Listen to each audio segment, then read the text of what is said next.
জাহেলি জামানায় যা যা চলতো বর্তমান জামানায় ঠিক একই রকম কাজ চলতেছে।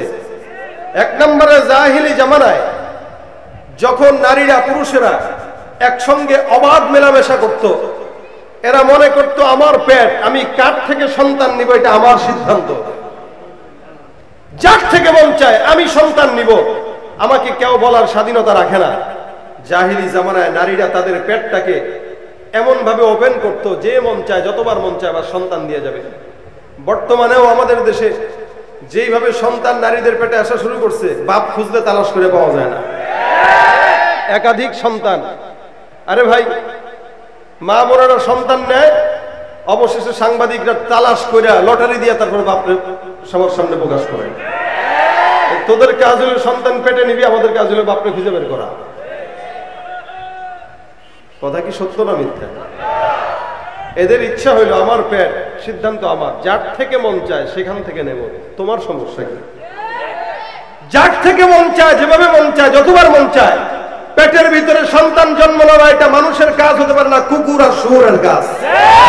একটা কুকুর এই এলাকায় যায়, ওখান থেকে একটা নেয়, এলাকায় আসে এখান থেকে আরেকটা নেয়, যার কারণে কুকুরের পেটের সন্তানের মার পরিচয় আছে, বাপের পরিচয় নাই।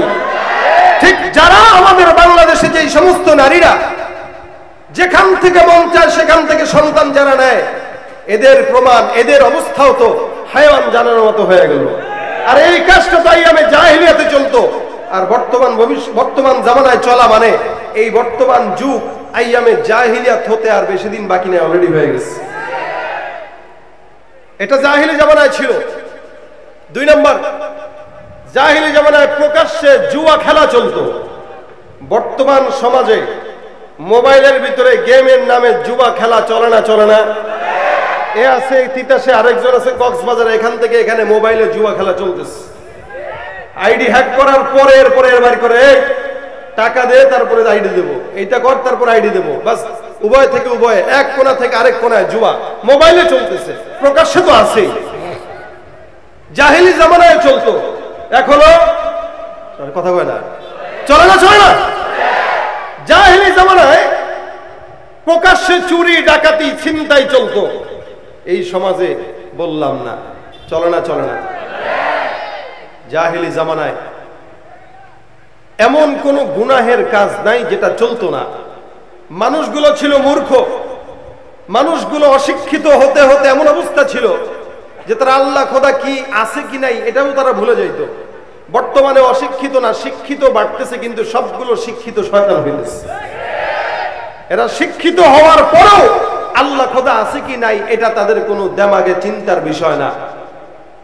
অবস্থা একই। জাহিলি জামানা 1400 বছর আগের ছিল, এখন 1400 বছর পরে দুনিয়ার হালত এক হয়ে গেছে। জাহিলি জামানায় একটা নারী যখন জন্মগ্রহণ করত, কন্যা সন্তান, সবচেয়ে কষ্টের ছিল কন্যা সন্তানকে যে পোশাক পরে গুনাহ করি, ওই পোশাক পরে কিভাবে আল্লাহর ঘর তওয়াফ করি। এদের নিয়ত ছিল এরকম, এদের অবস্থা ছিল এরকম যে এরকম নাপাক গায়ের জামা দিয়ে যদি আল্লাহর ঘর তওয়াফ হয় এটা তো মানা যায় না। কেন? বলে নাপাক জামা পরে কত গুনাহ করছি, এটা দিয়েই যদি আবার আল্লাহর ঘর তওয়াফ করি এটা কেমনে হয়? অথচ উচিত ছিল এই কথা বলা, যেই অঙ্গ প্রত্যঙ্গ দিয়ে গুনাহ করি ওই অঙ্গ প্রত্যঙ্গর কাটা দরকার, তারপরে তওয়াফ কর। মানুষ তার লজ্জাস্থান দিয়ে গুনাহ করে, কাটতে যদি হয় শরীরের পোশাক কেন, ওইটা কাট না, উলঙ্গ হয়ে নারী পুরুষ একসঙ্গে তওয়াফ করত। কতটা মূর্খ জাহেল হইলে তারপরে এই কাজগুলো তারা করত। এমন কোন অন্যায়, এমন কোন জিনিস জাহেলি জামানায় যারা ক্ষমতায় থাকতো, এরা ক্ষমতার অপব্যবহার করে মানুষের উপরে নির্যাতনার জুলুম চালাইতো। বর্তমান সময় ঠিক একইভাবে কিছু কিছু ক্ষমতাশীল মানুষদেরকে আমরা দেখতে পাই, ক্ষমতা আজকে পাইছে, কালকে এই প্রতিশোধ নেওয়ার জন্য পার্শ্ববর্তী মানুষদেরকে, শত্রুদেরকে এমন ভাবে আঁকড়ায় ধরে যে তার ক্ষমতার অপব্যবহার করতে এমন কোনো কাজ নাই যেটা সে করে না।